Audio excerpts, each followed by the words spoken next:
Microplastics. Itty bitty, but everywhere. What are microplastics? First, let's break the word down to micro and plastics. Micro means very small, so microplastics must be tiny pieces of plastic. But what exactly is plastic? Plastic was first invented in 1907. It is a synthetic or man-made material made entirely out of chemicals that is easily shaped and molded. It was originally used in electrical insulators, radio and telephone casings, kitchenware, jewelry, pipe stems, and children's toys. In the 1960s, plastic began to be mass-produced for use in cars, furniture, and packaging. Plastic was a cheap, versatile, and durable alternative to traditional materials like glass, metal, and wood. Plastic production continued to increase. Single-use plastics like grocery bags, product packaging, takeaway containers, and plastic straws started to become very popular. By 2015, we were producing 400 million tons of plastic globally per year. What started as this great innovation to make life easier has evolved into one of the greatest hazards affecting our environment today. One of the things that made plastic so desirable at first was its durability. Unfortunately, we now know that that isn't such a great thing, as plastic can take hundreds to thousands of years to break down. These large plastics have been classified macroplastics.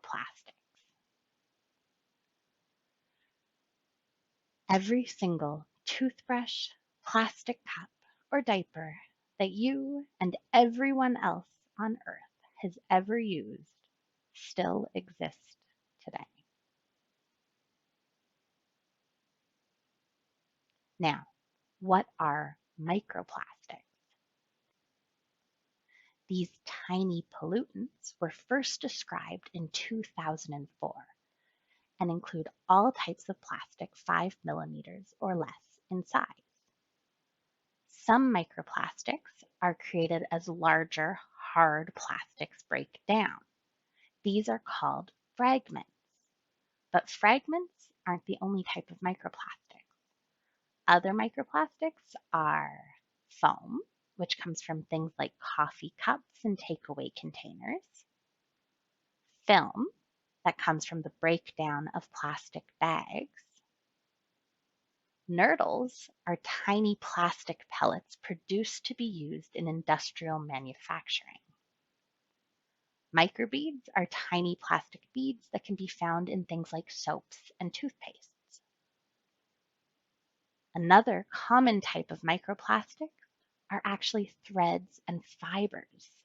These come from fishing lines and fabrics that aren't made from natural sources. Things like wool and cotton are natural fibers that break down and decompose once discarded. Unfortunately, a lot of our clothes today are made out of synthetic fibers like polyester and nylon, which are plastic products. These fibers don't break down like their natural counterparts.